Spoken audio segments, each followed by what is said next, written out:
जय मसीह की दोस्तों, ये मेरा दूसरा वीडियो है। मैंने पहले भाग में आपको बताया था कि कैसे झूठ बोलने वाली दुष्ट आत्माएं होती हैं जो लोगों के परिवार में और परिवार के लोगों में घुसकर परिवार को तोड़ती और ख़राब करती हैं, रिलेशंस को ख़राब करती हैं। इस वीडियो में और भी आपको दुष्ट आत्माओं के बारे में बताऊंगा, कितने प्रकार की दुष्ट आत्माएँ होती हैं और कैसे उनसे हम बचें, कैसे अपने परिवार के सदस्यों को बचा कर रखें।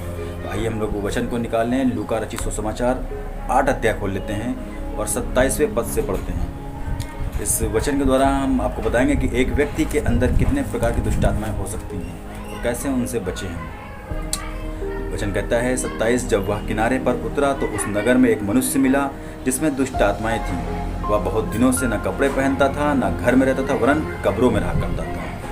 प्रभु का वचन कहता है कि जब दुष्ट आत्माएं किसी के जीवन में एंटर करती हैं तो कैसे परिवार से रिलेशंस ख़त्म करती हैं, कैसे लड़ाई और झगड़ा लगाकर ख़त्म करती हैं। ये दुष्ट आत्मा इसको क्या कर रही थी कि वो नंगा कर देती थी। इसकी सोचने और समझने की ताकत को ख़त्म करके उसको नंगे ही नंगे पूरे मोहल्ले में हर जगह घुमाई फिराई करती थी। और लिखा है कि वो कब्रों और जंगलों में रहा करता था। हालेलुया।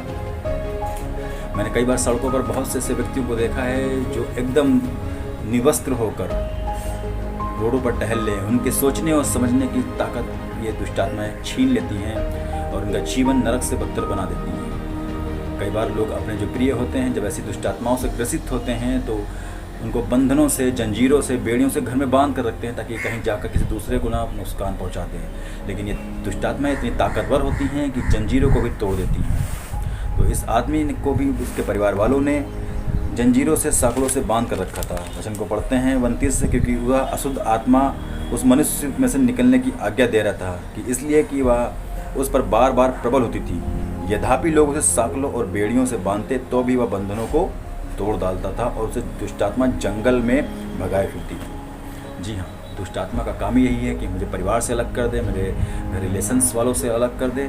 लेकिन अगर हम ये जान नहीं सकते हैं कि उस व्यक्ति के पीछे ये कौन सी शक्ति काम कर रही है तो हम छुटकारा नहीं पा सकते हैं। हमें छुटकारा पाना है तो प्रभु यीशु मसीह के पास ही अधिकार है कि हम उससे छुटकारा पा सकें। जी, हमने अब तक देखा कि कैसे वो नंगा करने की आत्मा उसके अंदर रहती थी, परिवार को तोड़ने वाली आत्मा थी।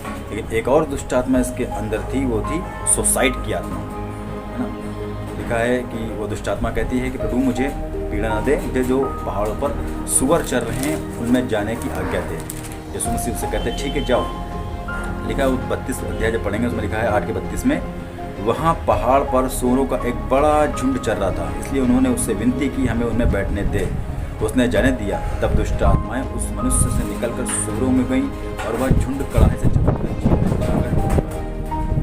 हवा बहुत चल रही है तो सकता आवाज़ आपको कुछ गड़बड़ आ रही हो, लेकिन जानिए कि एक व्यक्ति के अंदर कितने प्रकार की दुष्ट आत्माएँ हो सकती हैं। इस वीडियो में मैं आपको यह बताना चाह रहा हूँ कि दुष्ट आत्माएँ हैं कितने प्रकार की हो सकती हैं जो आपके जीवन को तबाह कर सकती हैं।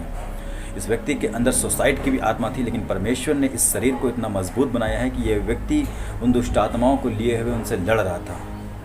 हालेलुया। जैसे ही परमेश्वर ने उसके अंदर दुष्ट आत्माओं को आज्ञा दी कि जाकर सुअर में बैठ जाओ, वो सुअर कुछ ही सेकंड में ही जाकर झील में डूबकर मर गए। याद रखिए दोस्तों, ये सुसाइड की आत्मा बहुतों में काम करती है। हो सकता है आपके आसपास, आपके बच्चों में, परिवार में किसी के पास जो डिप्रेशन में चल रहे हों। ये सुसाइड की आत्मा धीरे धीरे मनुष्य के विश्वास को तोड़ती है और निराशा में ले जाती है। और एक दिन आता है कि जब वो फांसी से लटक जाते हैं या ट्रेन के आगे कूद जाते हैं, अपनी जान को दे देते हैं। ऐसी दुष्ट आत्माओं से बचने के लिए सिर्फ प्रभु यीशु मसीह हैं जो अपनी सामर्थ्य देते हैं, समझ खोलते हैं, बुद्धि देते हैं। यदि आप निराशा में हैं, यदि आपके परिवार में ऐसा कोई व्यक्ति है जो बार बार आपको इस बात की धमकी देता है कि मैं जाकर आत्महत्या कर लूँगा, तो उसको हल्के में ना लें। उसके अंदर वो दुष्ट आत्मा है जो उसको घात करने की ताक में लगी हुई है। अगर ऐसा कोई है आपके पास तो जाकर आप प्रभु से प्रार्थना कराएं, यीशु मसीह आपको छुटकारा देंगे। तो अब तक हमने इस वीडियो के माध्यम से जाना कि कितने प्रकार की, एक नंगा करने वाली दुष्ट आत्मा थी, एक घरों को तोड़ने वाली दुष्ट आत्मा और एक सुसाइड की आत्मा। मैंने अपने घर के आसपास मोहल्ले में बहुत से ऐसे जल्दी भी केस में 4 से 5 लोग फांसी लगा कर लोगों ने अपनी जान दे दी। और परिवार वालों को रीज़न ये लगा कि वो लड़की के चक्कर में, इसके चक्कर में, लेकिन असली रीज़न ये है कि जो दुष्ट आत्माएं आती हैं वो निराशा में ले